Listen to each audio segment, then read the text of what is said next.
helping with distributing food from this organization, which is just great for ever since it started, I guess. So I just hopped on tonight to learn more about it, really. So I'm nothing really smart and fantastic like you, Josh. So that's just me.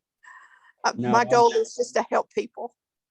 I'm not anybody. I think we're all nonprofit leaders, community leaders, and church leaders that have learned through hard work and just consistency of just research.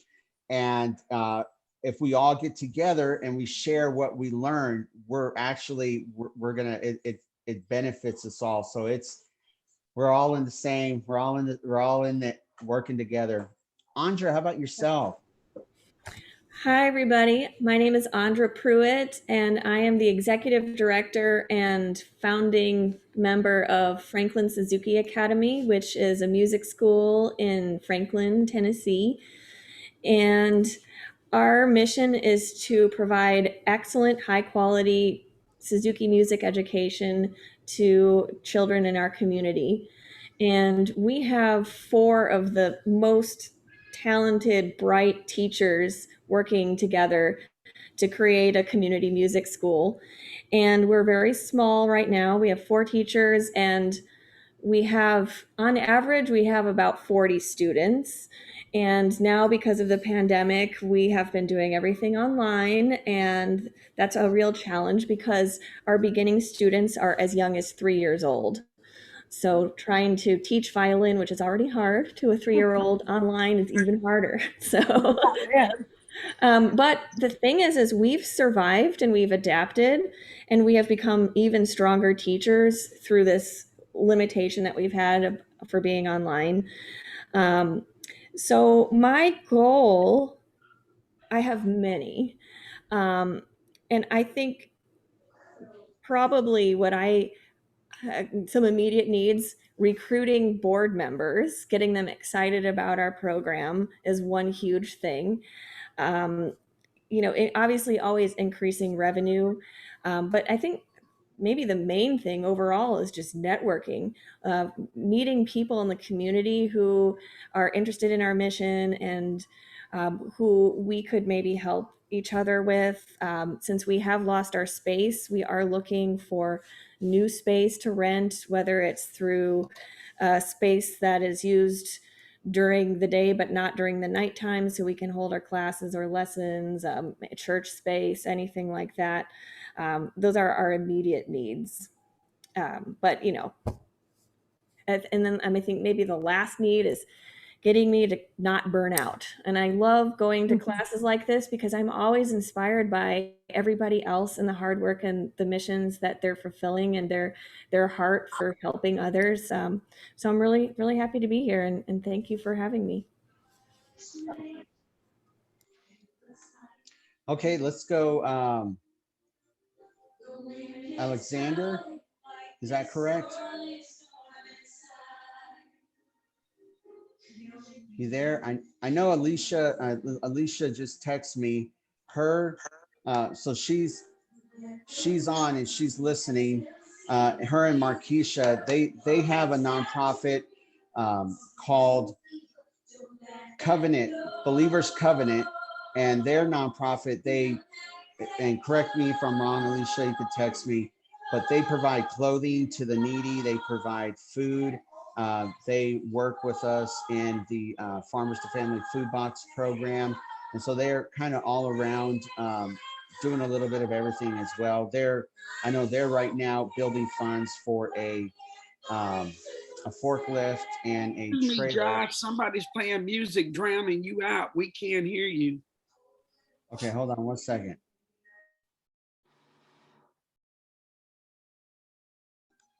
There we go. Sorry about that. My 2-year-old daughter loves Frozen. So, yes, and so she likes to she's probably knows she's a little over 2 years old, and she knows almost every word of that song.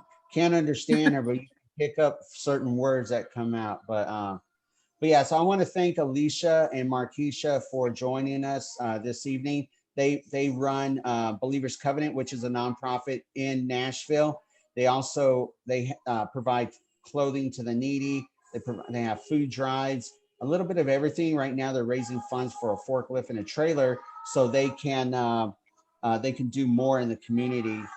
And I think for them too, it's just finding different ways to network and to also raise capital for different things. So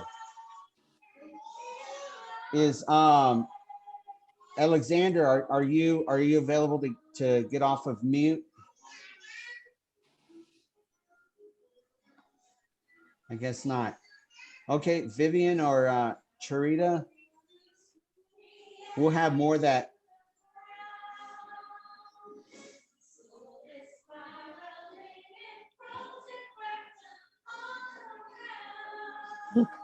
If y'all want to, so we have, are you ready, Charita? Awesome. Of course. There is, okay. So y'all, I'm super excited to have Charita and her mother, Vivian, great people, passionate people. Both of them are incredible networkers. They've been doing this. This is what they do, and a wealth of information, a wealth of resources. And so this is going to be a great session workshop tonight. So let's take some notes. We can follow up. We'll have some questions and answers, and then we'll be mindful of the time since it's already like 7:45, 7:53. But without any further ado, Charita, thank you so much for being with us and taking time to share some valuable information with us. And so without further ado, it's all yours. Well, thank you, Josh. And I appreciate every one of you that are on now and that I know will be listening to some of the recordings and everything. And what we want to do is just make this session a session where you're actually gaining the information that you want to gain. So I just ask that in any areas, if there's something that I go through and you want to know some more information, put it on the chat. I may not see it, so do it to everyone. So somebody who can see it that will tell me what your question is. And please feel free to ask questions, because that is the whole basis of it all. I think oftentimes in a lot of arenas in our life, we get people who talk at us constantly. And, but the major part of this is that we need to understand what's being talked and what's being discussed. That knowledge is going to be critical for us. It's absolutely critical for us to gain that knowledge and know what we need to do and how we need to go by doing it. And I think that several people, if I'm understanding right, John, and first of all, Mama, I want to give you an opportunity to introduce yourself or say anything that you want to say before I get started. Just don't preaching. I jumped on and just to listen in. I don't want to captivate. Hey, Josh, I jumped on just to be, to cheer you on in teaching the nonprofit platform so many, because you have some lawyer experience that can help people. So I'm going to listen, but I'm the mom and that's the daughter. So everything she know, I taught her. Love you, Vivian. Good job. Good job. Okay. And let me just say, Josh, I don't really know. There's a button somewhere. I know that, but I'm not really sure where that button is. I'm gonna fiddle around. I'll figure it out. Yeah, there's a button. I know. It's one of those things where you know how to do something, but you don't know how to explain it to anyone else. Yeah. Yes. Well, but be assured, this is not one of those subjects for me. But how to get on Facebook Live, that's a subject. That's one of those subjects. But just in the gist of, like I said, we want to make this interactive where, if you have a question, please stop me in the midst of it, ask the question. I have some slides from different presentations that I've done over the years, and I'm just going to touch on some of those. But the major thing that we want everyone to know, and I think let me first of all thank Break-Thru Nashville and thank Joshua for putting this together and understanding the need for it, because so often, and we have experienced this in our businesses and our nonprofits, that people have a problem with sharing information. Now, why they have a problem, who knows? But it's kind of like, especially in the nonprofit arena, for those who are in that arena, you probably already know this. You see someone doing well, but then you go to them and you want to ask them, well, how did you do this? Where did you get this grant? What can you do? And it's just like closed lip. It's like, we can't say nothing. It's a fork that's put in the aspect, and nobody wants to tell nobody anything because they have this fear that if they give the information out, then someone else is going to get their dollars. You know, someone else is going to get their resources, go to their donors. But in the reality of it, y'all, there is so much out there for us to actually share in. And I think the problem is that we lose out on the resources, the networking, the possibilities, and even the funding, because we become so closed-lipped and trying to protect something that in full reality is not ours in the first place. You know, all of us have been given a mission, and we've been given a vision to be able to go out and do what we're called to do. And if we're trying to be closed-lipped in that, and then we're really not doing what we're called to do. And so that is what, and I'm grateful for Joshua for seeing what our heart is in it and having that same heart to be able to get that information out and help everyone get a step up in the right direction and in the right way. So thank you, Josh. Thank you, Break-Thru Nashville, for all that you all are doing. And thank everyone for taking the time out to be on here. From what I can understand, most everybody has some type of organization that they're either working with or that they started themselves. So I'm not going to go in a lot about just the building blocks of it, but I am going to talk about some of the building blocks of nonprofit, because it is crucial to understand, not for the fact of you all who already have a nonprofit, it's not so crucial for you to understand like how you got your nonprofit, but it's crucial for you to understand the building blocks so you'll understand how to keep your nonprofit. Because oftentimes people who have nonprofits, they come to me because they've lost their nonprofit status, their 501c3 status, and then to realize that you can lose it. It's not like this eternal gift that you just have always and you don't do anything for it and it's just going to stick there by your side. It does not happen. You know, so we have an obligation of what we do for our nonprofit. And I think too, the first screen that I want to share with you is so crucial, because I want everyone to understand what a nonprofit actually is. Because I think sometimes the name nonprofit, other states say not for profit, I believe that is so confusing for individuals. Because the aspect of it is that each one of us that have an organization, work for an organization, one thing that we truly understand is that our organization has to have money to thrive. We understand that. So then it becomes a situation, well, what does nonprofit mean? What does not-for-profit mean?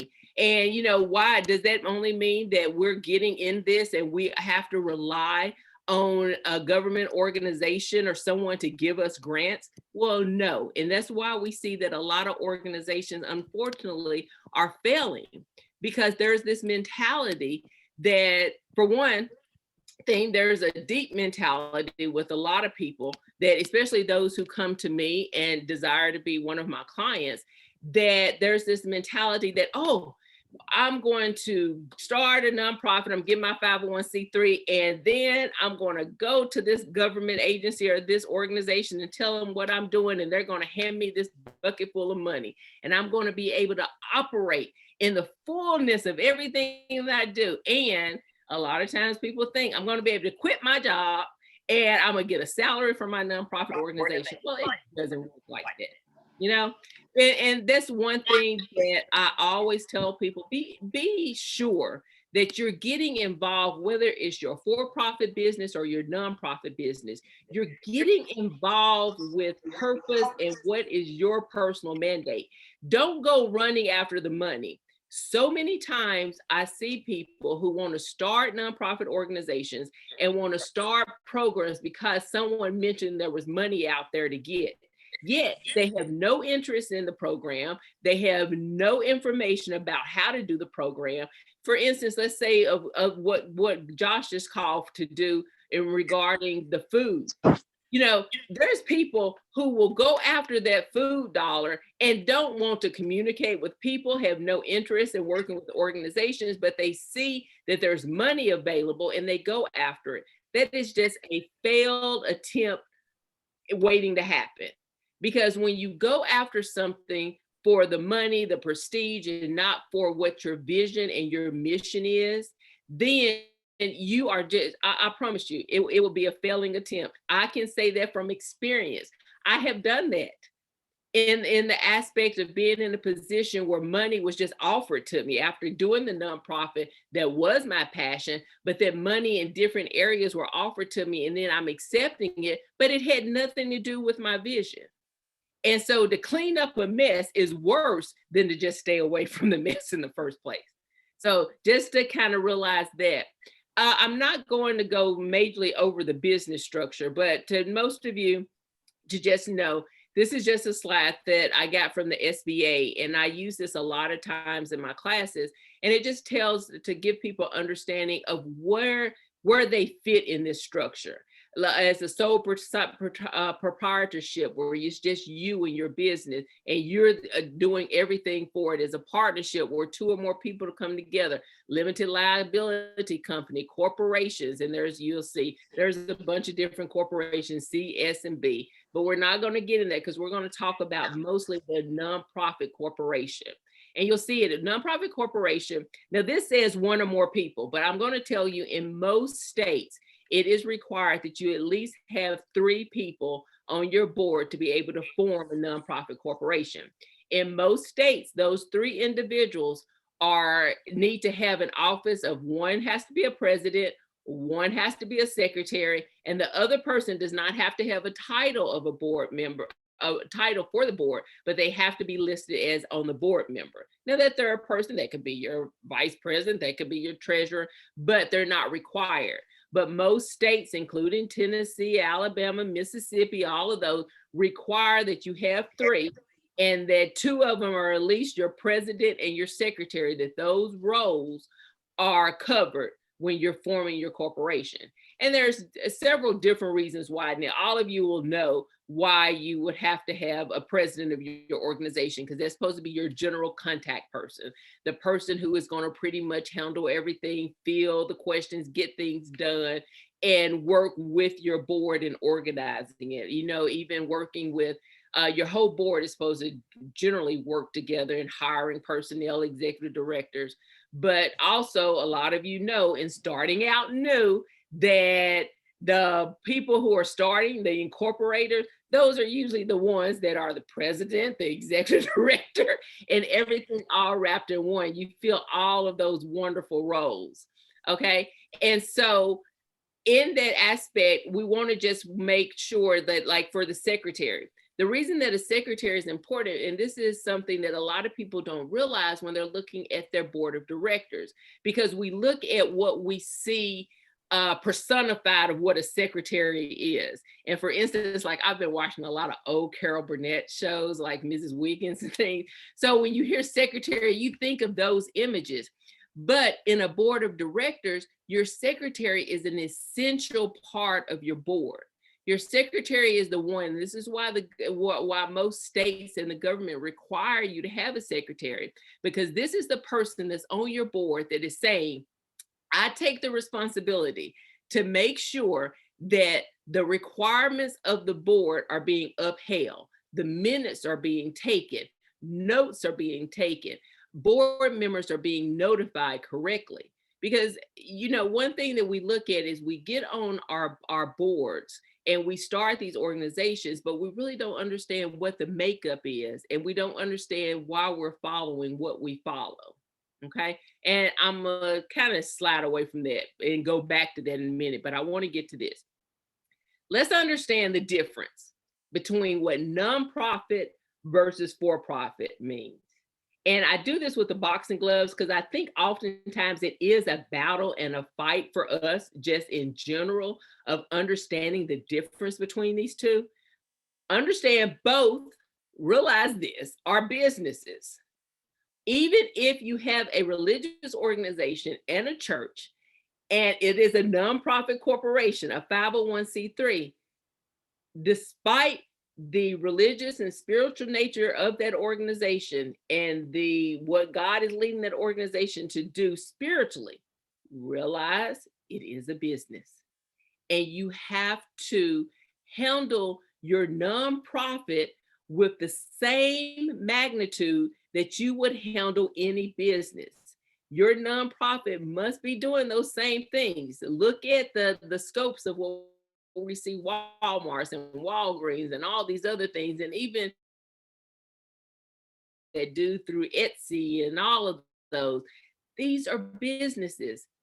You are a business. You're a business who are doing a service, but you're still a business that's got to conduct yourselves in the same way that any corporation would conduct themselves. There's only one difference, and that's what you do with your money at the end of the day. That's it.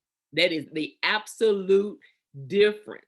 Because you think about it, every corporation has a mission.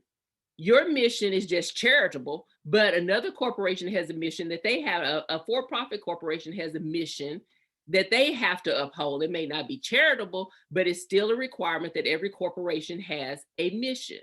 So that's overall. It's a requirement that every corporation has a board. The difference is one board may get paid for its services like a for-profit can. The nonprofit board can't be paid for its services, and that goes back to the thing, what do you do with your money? That's the difference.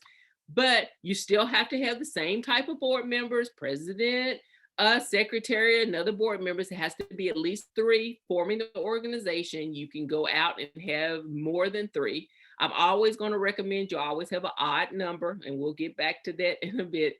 But the major difference, nonprofit, for-profit, both of them have to have money to work. The difference is, what do you do with that money once it gets in? For a nonprofit corporation, the money that they bring in the corporation has to go back into the corporation, into the nonprofit. A for-profit corporation, it doesn't go into the individual pockets, just like you would do for a sole proprietorship or even a partnership.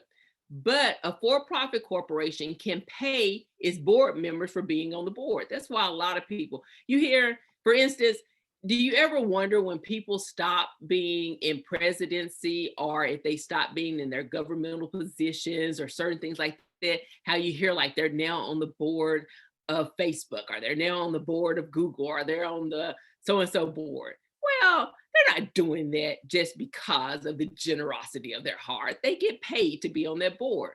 They get shares of the company, and they get paid to be board members. So that's the factor. With a nonprofit, we can't pay our board members.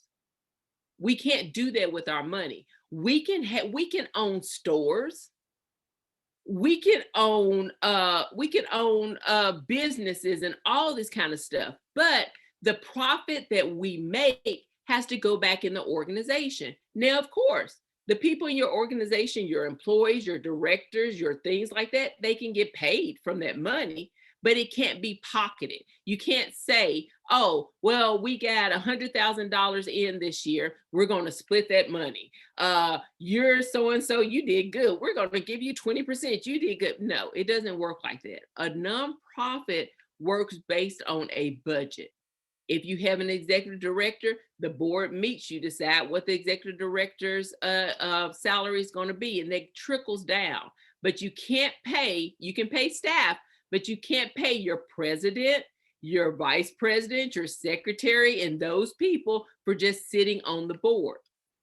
Now, and we won't get fully into this because this is nonprofit 101, so I'm not going to get extremely detailed. But I will say this, and if anybody has a question later, you can ask me and I will clarify a little bit more. If your president is also acting as your executive director, and it is an approved position, and it's got all the guidelines, you have the staff qualifications, their responsibility as executive director. If that person is doing that job and you have the funding to pay that executive director, that person can be the executive director. Any of your secretary, anybody can be on the role as the executive director for a small organization. Now, I'm going to tell you this, as your organization grows and you can have the separation between who's on the board and who is staff, I do recommend it, because overall your board member is supposed to be the body that is over and overseeing your staff and your organization. But let's be realistic, in a lot of small organizations, we have to do everything. You know, we sit on the board, we're the staff and everything else. So understand that legitimately a person can work on the board and then get paid for the employee-based service. Okay, but you have to, paperwork and making sure things in detail are very important in this aspect. But in going back, it's just very important to that for you to understand that you are a business. As a nonprofit organization, you are a corporation. You're a corporation that has similar guidelines, foundational guidelines, as Walmart and any other corporation that you may know of. The difference in general is how you use your profit. So stop thinking that because you're a nonprofit organization, you are at the mercy of a grant, you're at the mercy of potential donors or anything else. Think out of the box. Matter of fact, I wasn't planning on getting to this slide right this second, but I have to get here. I love this slide. Funding plan, thinking out of the box. It is crucial. I was telling Joshua when we were talking earlier, and when we first started talking about this, that one thing that I am like, I know some of the people around me and my clients are just tired of hearing it, but I am so pressing in on the fact that nonprofit organizations have to diversify their revenue, just like we talk about diversifying our own revenue. You know, as individuals, you know, we hear people all the time telling us, okay, you can't put your eggs all in one basket. You can't do that. You have to have stock. You have to have savings accounts. You have to have this and this and this. But as nonprofit organizations, and I want y'all to think about it. Think about your nonprofit and think about other nonprofits you know. Are they diversified? Do they have various streams of income to keep their nonprofit going? Or are they relying on like this little thin avenue?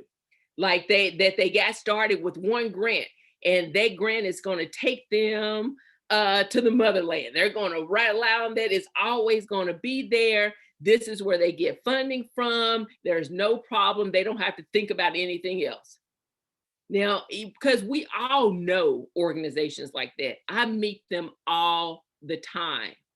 And I also meet the organizations who come to me after that grant funding ended, after having that grant for 20 years, and something happens and that grant is no longer, and their organizations closed down.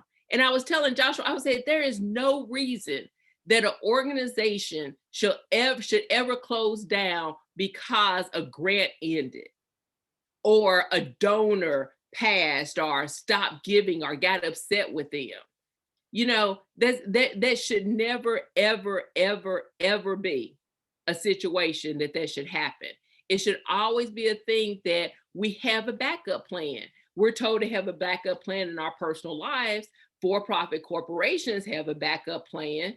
You know, corporations, they invest in art, they invest in this, they do, you know, outside of what they do in their general business, they have that plan.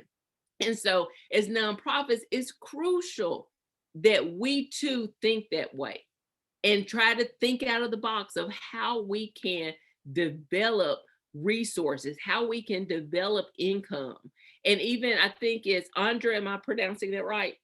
Okay, yeah, and you were talking about networking and getting to know, and even the funding aspect. One of the things I tell people all the time, sometimes we have to let businesses, individuals, and organizations know why they need us.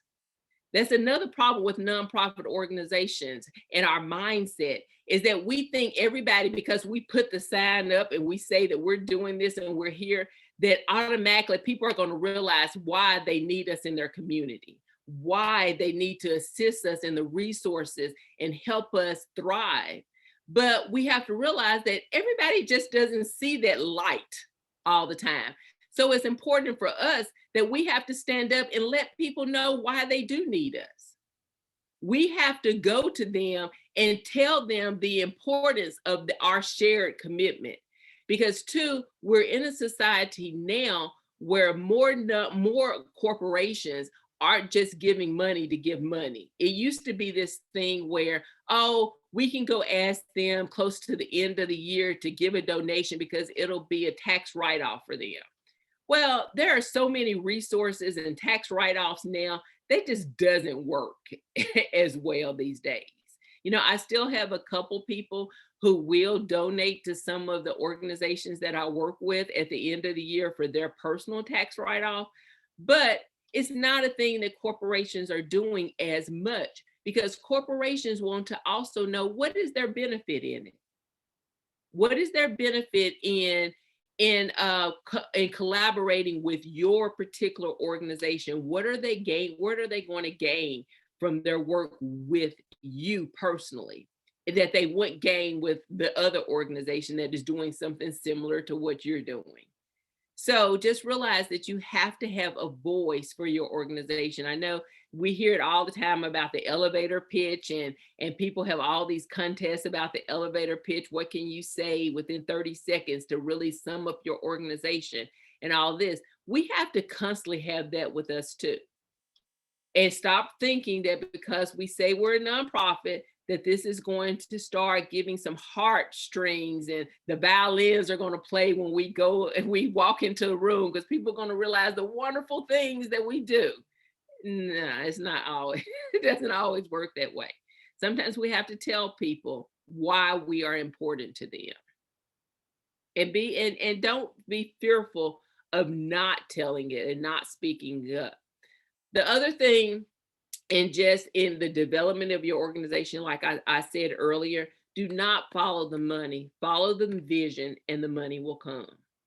When you're looking for your revenue, when you're looking for what, you know, when you're looking for the resources, look based on what you are trying to do. Don't just look for what's out there, what's available, and try to make your program fit into somebody else's vision and somebody else's money criteria. You follow what the Lord has put in your heart, follow the vision, and I promise you the money will come. Okay, the other thing that I want to talk about with funding, and then we're going to go back a little bit more to the board. But this is something that was so crucial that I saw, and it's from 2014 National Center for Charitable Statistics. So often in our nonprofit mindset, we think that the money is in grants. We think that, oh, if we can only start a nonprofit, we're going to apply for that grant, like I said earlier, and that money is going to come. Do you see, they did a survey and they took out all the nonprofits, you know, and the reporting mechanism for the nonprofit organizations, 990s, put those together, and they started looking at where are people getting their money? It's not grants. In this country, 9.2% of nonprofits are getting their revenue from grants. 9.2% of the revenue that is provided to nonprofits are coming from grants. Less than 10% of the revenue that nonprofits get are from government grants. 12.9% are from private contributions. That's when you're calling and trying to get donors and individuals to give your money. So when you put those two together, we have 22.1% contributions and grants. 22.1% of nonprofit funding is coming from government grants and private contributions. Now, what does that say to us? Now, we all think, oh, if we get our nonprofit and get a grant, our contribution, that's all that's coming from it. So that means we have another 87.9% of resources. That this is where most nonprofits are getting their money from. And are we tapping into that? How many of us are truly tapping into the fact that our money can come from, rounded off, 78% of other ways other than grants and private donations? We're not. You know, I think some people are running with it, others are not. And you'll see the big chunk, 50%, fees for services and goods from private sources. And that's what I want to kind of lay on a little bit. I always give this example. Well, first of all, let me tell you, by statutes and legal aspects of nonprofit organizations, we have that big IRS, 501c3. We say 501c3, but a lot of us don't really understand that has to do with statutes and what the government is saying we can and cannot do. And there's still a lot of stuff that I whenever I get a chance to talk to lawmakers and people in office, I really delve on this about how I believe that some of the laws and aspects that are in there are kind of unfair now and a bit antiquated for nonprofits of the future. But it's still there and we have to abide by them. And because of that, we have to truly understand them, which I think a lot of nonprofit organizations do not. Now, in the process, for those of you who've ever done 990s, which that is something that a nonprofit organization files, like we file our annual tax returns personally, nonprofit organizations that are not religious organizations, because religious organizations, churches, those type of things can be exempt from filing 990s, but you have to do something separately to become exempt. But if you're a general nonprofit organization, you're required to file annual reports. For those of you who may have filed an annual report, you'll understand on the annual report, there's a thing that says unrelated revenue. And unrelated revenue is taxable, which means you have to pay tax on that revenue. Now, the thing is, if you understand tax law and nonprofit law, then you will understand how do I set up my organization for things to be related and not unrelated. And that has to do with a lot on this type of funding that I'm talking about, the fees for services and goods. And also it's very important when you're setting up your organization that you define these things, that you know what is my organization's purpose and what am I going to do, and stop making it so tight. You need to make your vision and mission statement a little more broader so you can grow in it and be able to advance in it. So I always give an example on this, how you make funding, related funding for fees and services outside of what you may already be doing. But for instance, and this is the thing of diversification of income, I give an example of an organization called Save the Green Frog. And this organization is basically, their main purpose is to go around and actually save green frogs in the rainforest. Okay, so, you know, that to me, when you think about it, seems like more of a service activity. All they're doing is going in and saving green frogs. So how can they make a profit? What can they do that is a related business expense? Well, let's think about it. If the organization is saving green frogs and they need to make money and they need to diversify their income, this is what they can do. They can start making greeting cards, and on the greeting card, on the back of it, they put a picture of the green frog and a detail on what their organization is doing. That makes it a related expense to the mission of the organization, yet it's still helping them bring in funding related to fees for services and goods from private sources, which is a community. So it's those type of things we have to start thinking about and working with our board, working with the people, and start thinking about what can we do to bring in income that is related to our organization and what our organization do, and how can that income assist us in getting our information more out about what our business is doing, what our nonprofit is doing. And for those of you, I know well, it's not just in the Tennessee area. I know an organization that did it here, but there's several different organizations, and it was a car wash, it was a bakery, and things that started companies to assist in hiring children and adults with learning disabilities. So I know one person, their son had a learning disability, and they opened a bakery. And the bakery helped them be able to offer jobs to people with learning disabilities. And also with the bakery, it was open to the public. The public bought stuff in the bakery, which then helped them do revenue to hire the people who were working there and to make sure these individuals could get paid for the duties that they were doing. So it was just helping. It was all part of the mission, but it was still a service that they offered to the general public that helped them in gaining the revenue that they need to support their main mission. So it's very simple. It just takes us to stop relying on what we think nonprofits are supposed to be and start going forth and actually doing what we can do in diversifying and getting those resources to be able to help our organizations and businesses strive. So on that note, I'm gonna just take a brief pause if anybody has any questions about the funding component. I have Yes. a question. When a nonprofit, Save the Green Frogs, for example, generates revenue from their greeting cards, what category on their 990 is that income classified as? Is that program revenue?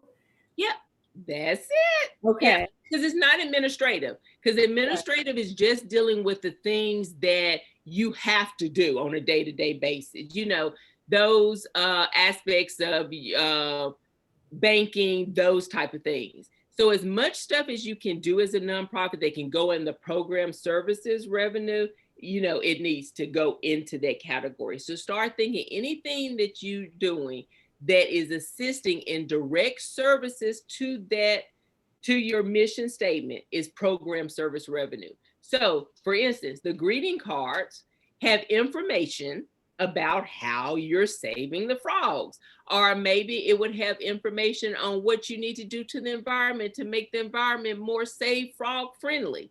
So what is that? That's a direct program service for your mission to save the green frogs. Right. So if we, I'm thinking if we sold t-shirts as part of a fundraising campaign, if we put our mission statement on, I mean, like, how would that work? Yeah. Okay. Let's think about that. So you have some t-shirts and it's going to be part of your fundraising campaign. But yeah, you can do your mission statement. You can have information on your organization, just your name on your organization and your slogan. That's part of getting the information out.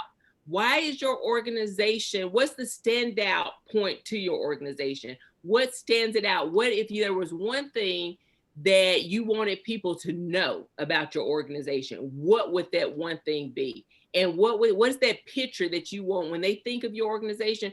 What's the picture in your mind that you want them to have? That's what needs to go on your t-shirt. Okay. Thank you. Thank you for the question. Anyone else?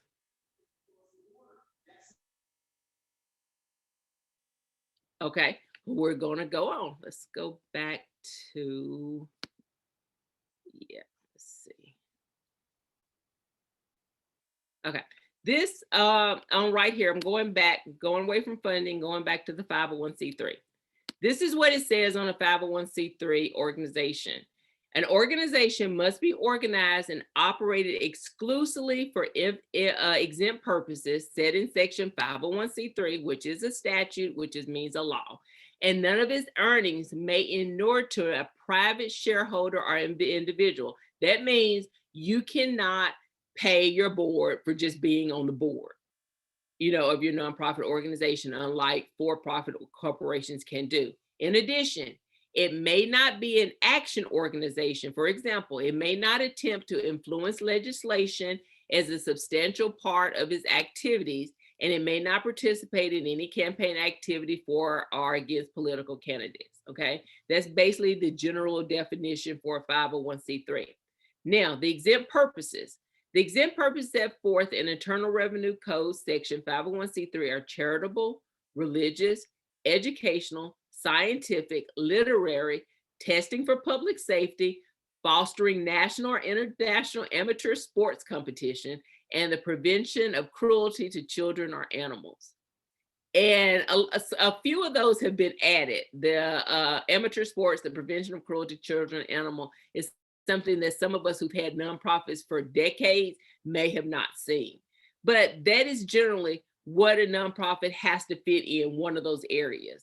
And those of you who have your 501c3 and those who you'll be applying, you'll notice that when you do your 501c3, you have to categorize what area do you fit in. And understand that when you're doing it, if you fit into multiple areas, choose multiple areas. Remember, you need to make your mission clear, but don't fence yourself in to where you can't grow. You know, make it broad enough where people know what you're about, but that you have the ability to grow. Okay. So I'm assuming, did everybody know just from a shaking of heads? Did everyone know that this was the whole scope of what you could be under for exempt purposes? Kinda. Yeah. Yeah, and that's the general thing. We often don't realize the whole aspect of it when it comes to our 501c3 and understanding that. Now, let me say this in relevance of the 501c3, and I know that later on we do more and we hone on to specific things. We're actually going to talk about this. If you have a 501c3 organization, or if you're planning on having a 501c3 organization, please, please, please, please do your bylaws. Oftentimes, especially now that we have the electronic version of the 1023 to file for our 501c3 with the IRS, it does not require us any longer to download our bylaws. You know, when we were doing the paper document, we actually had to go to the state, Secretary of State, get everything stamped, send our bylaws into the IRS so they can check them and make sure they're on file with the state and all that. Well, we don't have to do that anymore. What we do have to do is click on a little thing on the screen that says we have bylaws. And you know how we click on things all the time in this computer industry environment, and we click on it to say we have something or we've read something, and we didn't scroll and look or do anything. We just clicked on it so we could get to the next step. I think that's what a lot of people now are doing when it comes to the nonprofits and filing the 1023 EZs online. It is so crucial to have your bylaws. Your bylaws are, to some example, your cornerstone, your biblical nonprofit book of life, because it details what your organization is supposed to do. And the thing is, we don't realize we need it until we need it. And what I mean by that is, until a problem exists, until we have a board member that we have to vote off the board for misconduct, until we have a situation where there's some financial issues or some money missing, or, you know, even the simplicity of how we deal with the general public and how we deal with our clients. Until we have those situations, we don't need our bylaws. But the thing is, if you never had bylaws and you have that situation, you are completely liable, because you have nothing in writing to tell you how you would deal with that situation if it came up. And so that's why a lot of individuals will lose their nonprofits over litigation, because they never had their forming documents that truly define what they were about. Matter of fact, I had two clients who came to me about around the same time. And the issue that they both had was that they had bylaws that they got off the internet. One got them off the internet. One had a lawyer do them who was not a nonprofit lawyer, but was a lawyer dealing with something else. And that lawyer actually copied Delaware bylaws for an Illinois corporation and just filled in the blank. So when the incident happened with the nonprofit corporation and they went to their bylaws did not even follow state law. So it gave them no recourse to say, oh, we followed our bylaws. This is what our bylaws said, and we followed them. And that's our legal document on how we're supposed to run our organization. So it's just one of those things. Look into your bylaws, make sure your bylaws actually speak of what your organization is going to do, even down to the pat of, and the IRS, I'm not sure if they still do, but they used to actually give sample bylaws in their booklet. I think they still do that in their instruction booklet. Even with that, look at it, adapt it, find out what your state laws are. You can easily do a search for Secretary of State in your state, or you can just do a search for, let's say, the California nonprofit corporation laws. It may not be called that. Every state has a different kind of name for theirs, but it'll start bringing up something. Just read through it. Find out what your requirements are. How many times are you supposed to meet a year? How many board members are you're supposed to have? What do you need to do regarding dissolution? That's a crucial thing. For you all who don't know what dissolution means, that's when your organization actually dissolves. It stops. You close it down. You can have administrative dissolution where either the government or the Secretary of State dissolves your organization because you're not meeting the guidelines for reporting or to that type of degree. And then you can just dissolve your organization yourself for whatever reason you're doing that for. But in your bylaws, it's got to say what you do with your assets once it's dissolved. So, and I can speak for Tennessee. In Tennessee, there's a new thing in our corporate statutes that says that if we do not have a dissolution clause, that the typical dissolution is that the county that you're in or the legal jurisdiction that you're in has the right to then take your assets and divide it to where they think your assets need to be divided to other nonprofit organizations or government entities.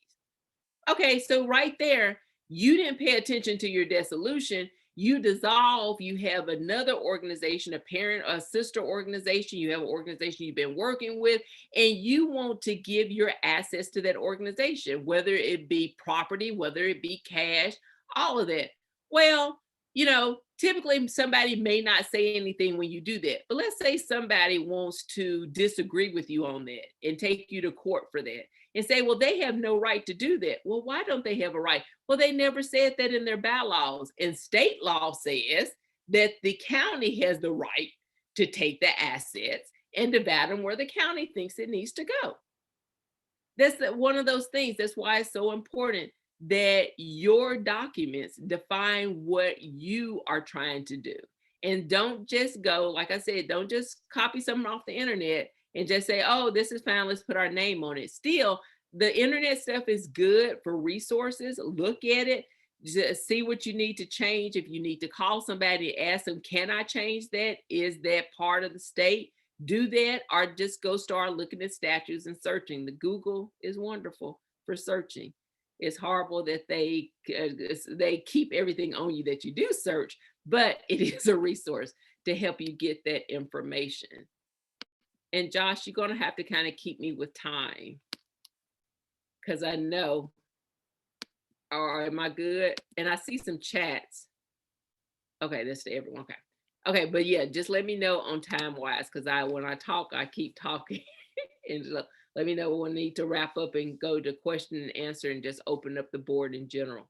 But like I said, know that your bylaws are important. Don't just put them to the side. Know and understand it's important, just like we're having these sessions. And we will have, I'm sure if Josh would mind, we'll have a more in-depth kind of talking about the legal aspects of bylaws and things like that. And for one thing that I talk about a lot is a founder's clause. And I started doing that with a lot of my organizations about 15 years ago, actually.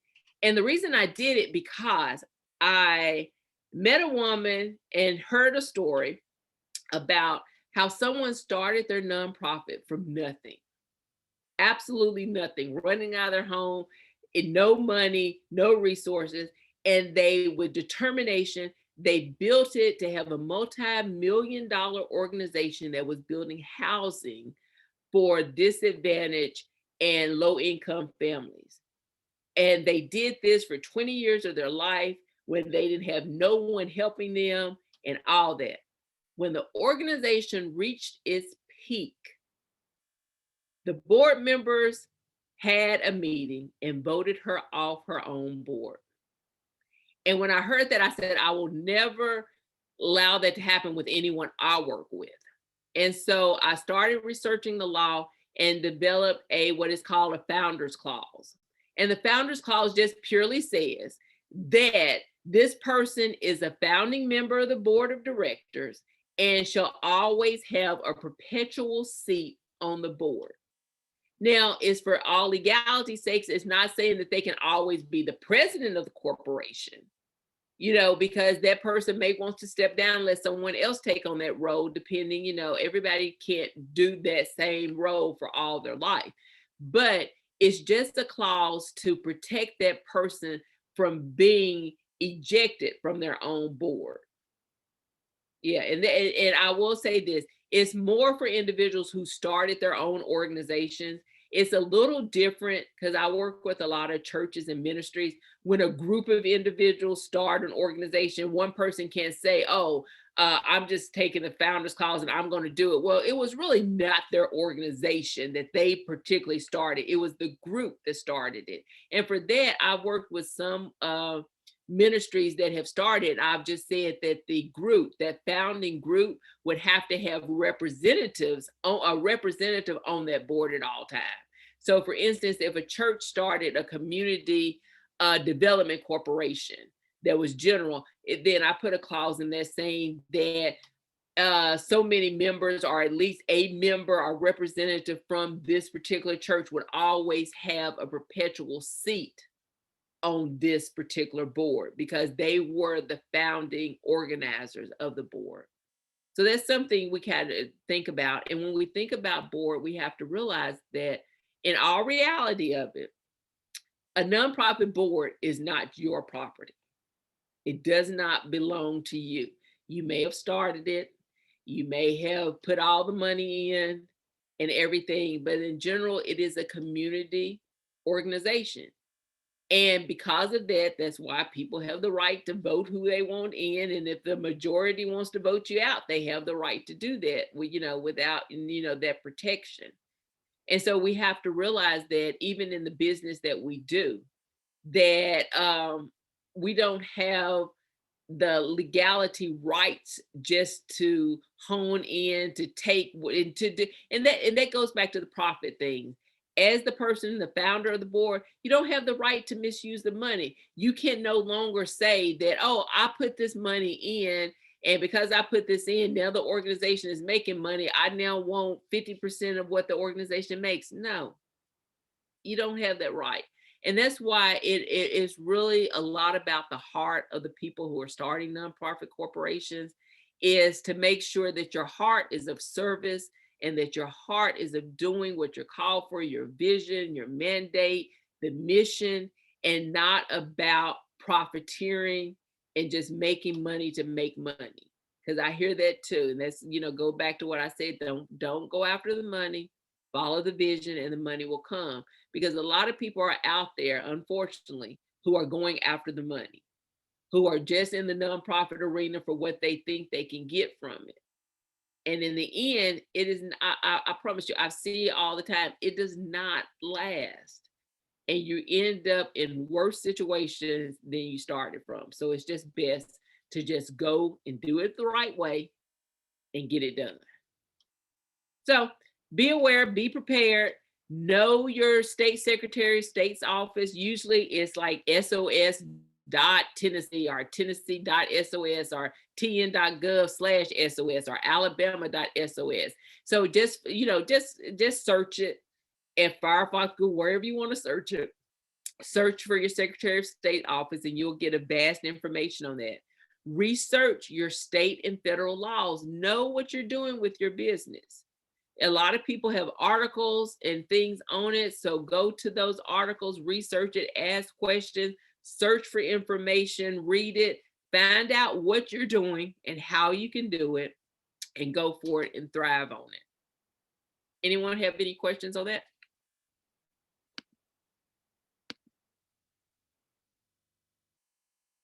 Okay.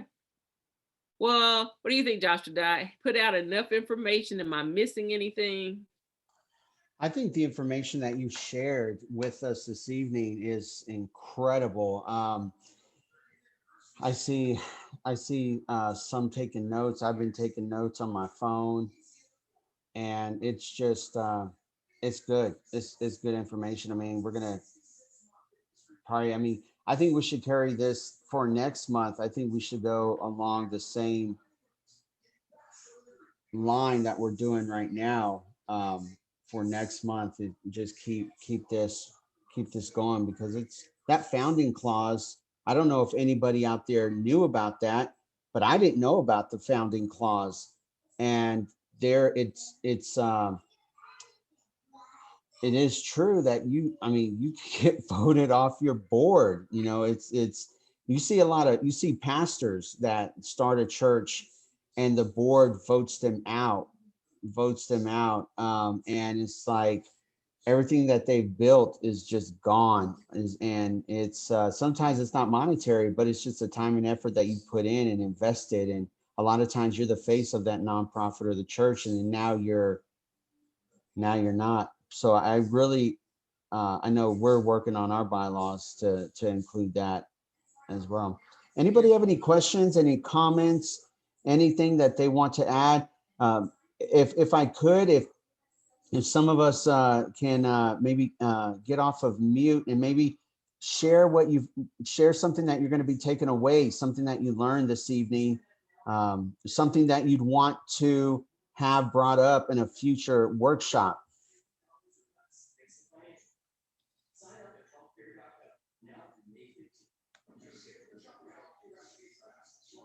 Well, let me say this while everyone is thinking. I had something that I wanted to share too, even with the founders clause. One thing we look at is with the founder clause with board members, but what is crucial, and I've dealt with some of these litigations as come before me and all, is that we have to realize that our bylaws also help us when we need to remove a board member. And people have taken people to court because to say that they had no legal right to remove them as a board member. So your bylaws even state that. Why do you remove a board member? What would be the steps in order to remove them? What do you have to do? How much time do you give for the calling of a meeting to remove one? So once again, it's things like that that you don't need till you need it, but that you have to have it in the beginning.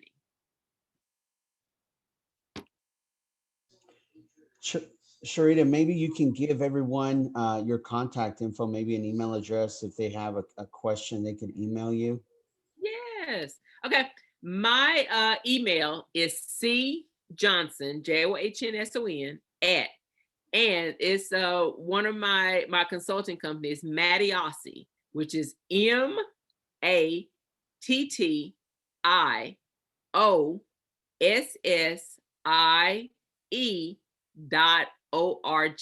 So cjohnson and mattiossie.org. And then I also want to, let's see, show you this. I'm actually updating one of my websites that I do, and hopefully I'll have it updated like in the middle of April, but it's called The Open Door, which is actually the open, TOPENED door. And I got this from Matthew 7:7 because it means so much to me. Ask and it shall be given you. Seek and you shall find. Knock and it shall be open unto you. And that is so important to me when it comes to businesses and nonprofits. Like I said, sometimes you got to let people know they need you. When they don't know, you got to let them know. And this is the same thing. We as community organizations and organizers, we have to speak up, not just for ourselves, but for our vision. And, oftentimes we have to go and knock on the doors. We have to tell people, we got to go and search and find things. So the open door is actually a resource that, and I just have these pictures up, but on here, I have different things where if you're looking for a grant, there's a search engine that you can do for various grant resources. I'm big on deals. I don't believe in paying for something if you don't have to pay for it. Because we're all working in the nonprofit industry, and in the beginning we're working on limited budgets as we're getting to know. So I have daily deals that I'll put out on things like, and talk about the free things that you can use like Wix, and how you can use other resources. And when businesses are giving out things like Vistaprint, oh my goodness. When Vistaprint was doing all those free business cards, you can bet every nonprofit I had free business cards and packets from Vistaprint, and then they did the little sampler pack where you got a letterhead, a postcard, and everything. Because I'm like, put it in your agate. Go ahead and get a logo, even as you're getting started. Put that in your agate and look at it constantly, and just continue to be encouraged by what you're doing. So this is what we do on the open door. We have those type of resources to be able to assist and help you. Anyone have any questions, any comments? This is incredible. And this is exactly why I'm putting these workshops on every month. And just, this is the first one, because there's some great information that we got this evening. And there's not just Charita and Vivian that are so gifted in, everything. Grants, they know how to grants and fundraising, and just, a plethora of different resources. But just bringing in different people with different skill sets on different, specialties and different things, it's going to really help us out. A couple of things I would ask is if everyone could go into the Break-Thru Nashville page and share something about this evening. If you can go, if you're a member of the Farmers to Families private page on Facebook, I think there's like 121 members. If you're a member, please go on there and put something that you've learned, something on there that you've learned. We definitely want to build up the audience every month. It'll be the last Thursday of every month. And we'll create this. The flyer that you see was created by Charita and her mom, Vivian. And so every month we're just gonna grow this, and we'll have a title of what we're gonna be presenting. But if you could go on to Break-Thru Nashville, put a little something on there about what you learned, how great it was. You can tag Charita, tag myself, and then on the Farmers to Family Food Box private page as well. If you're not connected, definitely connect to us. Also, Charita, social media, how can they connect with you? Facebook page, Instagram? Yeah. And I had my link on that page, but I'll put my links back on the open door too, even before we open the site. But just look up my name, Charita and Johnson. I think it's Charita M. Johnson on Facebook. But I'll put the links back on my open door site for my Twitter feed, and the organization, Facebook, all of those. And we're getting ready to do more in the podcast arena. And I have a series called Serving in the Word that takes the nonprofit aspect, and it's an encouragement, because I know Andra, the way that you said it's toiling.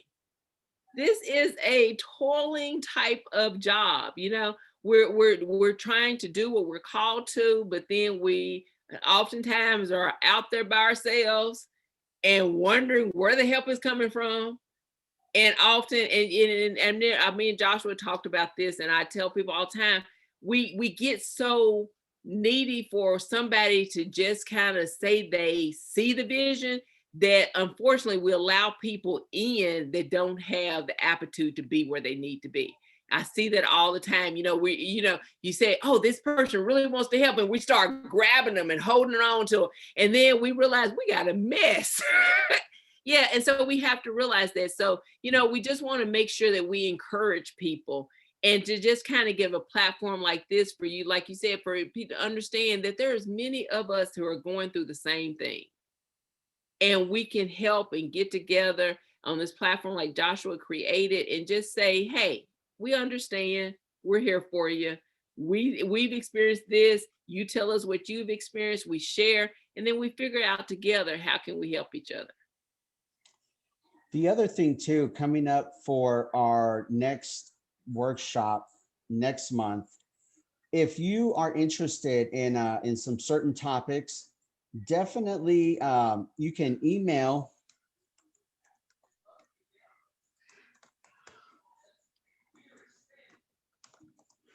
breakthroughnashville@gmail.com. And so we got about 3 weeks, and I'll get with Charita as well, and we'll come up with a workshop that is going to answer all the questions that you have. Maybe not all the questions, but touch on topics that you're interested in.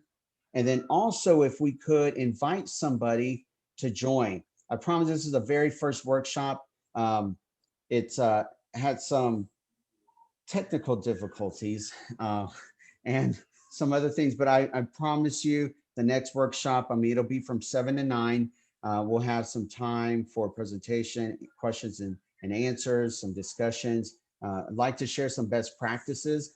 If you have a logo, I want to create a page where we can put your nonprofit on there in the beginning of our presentation. That can have maybe a social media link, Facebook, Instagram, whatever. Also email address and the name of your nonprofit. We can highlight that in the beginning and create something. We had 9 people on this evening. A couple had to drop off, but this was great information for me. And so this is the reason why I wanted to start this. I know Andra, we're a part of the LinkedIn Williamson County Insights Group, which is another virtual networking group that we have. But thank you so much, Charita. I want to thank you and your mom. You're doing such great work in the community, and with all the connections that I'm running across and making through this Farmers to Family Food Box program, which is we distribute about 35,000 boxes a week throughout Tennessee, and so I'm connecting to everyone. That's how I connected with yourself and with Vivian is through this. And I'm telling you, it's like small to medium nonprofits. There's a lot of information that we're missing out on because it's like we don't have the connections or we're not. And so through this program, making the connections and then saying, hey, we got a virtual networking group. Can you come and speak to us? Can you share information? So each topic will be something like it should all be about grant writing, how to find grant writing or fundraising, social media, website, stuff like that. So it's very important that you that anyone on here email me topics that are of an interest to you, and we can cover those. Wrapping up here, thank you once again, everyone, for taking your time to spend with us. I know being a nonprofit is a lot of work. There's times I don't go to bed till 1 a.m. and I wake up at 5 a.m. and I'm working nonprofit, and we're all in the same boat. I mean, we got jobs and then we're working nonprofit because it's the vision, the goal, the passion, the heartbeat that we have to help our community, that we can leave a mark, that we can leave our thumbprint on the community and just help change lives. And that's what it's all about. The world would be a sad place if it didn't have nonprofit organizations and people that cared about society. And so any last words, Charita? Anyone? Just encourage everyone to just keep on keeping on, push through it, and just know that you are doing a great work. It sometimes seems a little difficult, and you wonder if you're ever going to get past the mountains and the valleys, but know that you will. Yeah. Just keep on and just keep on pressing, just keep on looking at what the vision is despite what happens around you. Mm-hmm. And focus on that, because if we can make even one impact in one person, and it may not be an instant impact, Oftentimes, we do something, we want to see that and see that person say, oh, thank you. Oh, yes, it may. And we don't always hear that. But let me tell you, when you're moving and what you're called to do and what your mission is, that impact will happen. That person may not see it till a week later or a month later or so, but you've made an impact. As long as you keep doing the vision that you've been given to do and keep on it, I promise you, you're going to make the impact. You're going to see your work thrive, and just go for it. Continue to keep getting the knowledge, look, and just run for it, and know and believe in what you're doing. If you have to, no one else can believe in your mission greater than you can. And you have to have that confidence in it to be able to say, hey, it may be 1,500 organizations just like me, but let me tell you why mine is spectacular. I know for me, I work, I'm a manager at First Horizon. And so everyone that I come across, I'm always talking to them, sharing the story about Break-Thru Nashville and what we do. Because I think it's so, I mean, we're not separate from our nonprofit. We work, we in a community, like it is a part of us. It's an opportunity to share what we do. Thank you all so much for joining us this evening. We will be working on a flyer for next month, the end of April. And because they moved tax season from April 15th to May 15th, I believe. So that was good. And so that was really good. But please email me any topics that you want us to cover. Maybe in the next few months that we'll do, or maybe next month, and we'll get the flyer out. Please leave a comment on Break-Thru Nashville's Facebook page, also Farmers to Family page, and then also make sure you reach out to Charita for any questions that you have, and then any questions that I can answer for you as well. Please invite someone next time, and the next month we're going to do a drawing for a $25 e-card.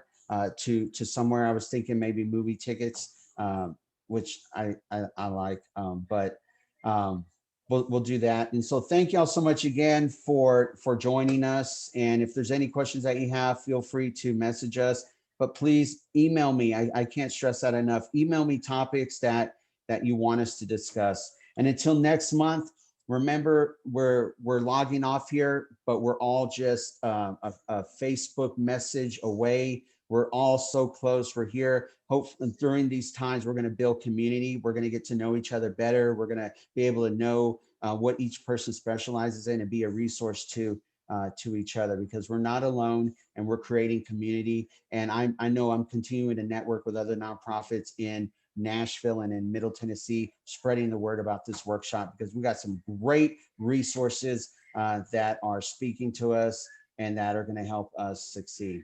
Thank you all so much. Have a wonderful evening. The weather is, I just got the tornado watch on my phone. So everyone be safe and have a blessed evening. We'll talk to you soon. Thank you, everybody. It's wonderful seeing everyone.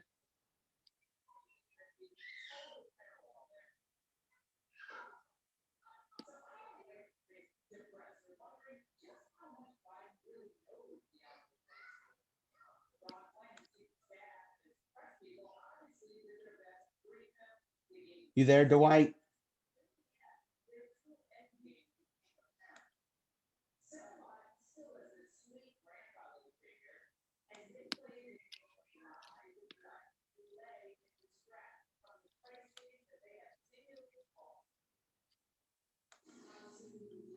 Okay, there we go. Let me stop.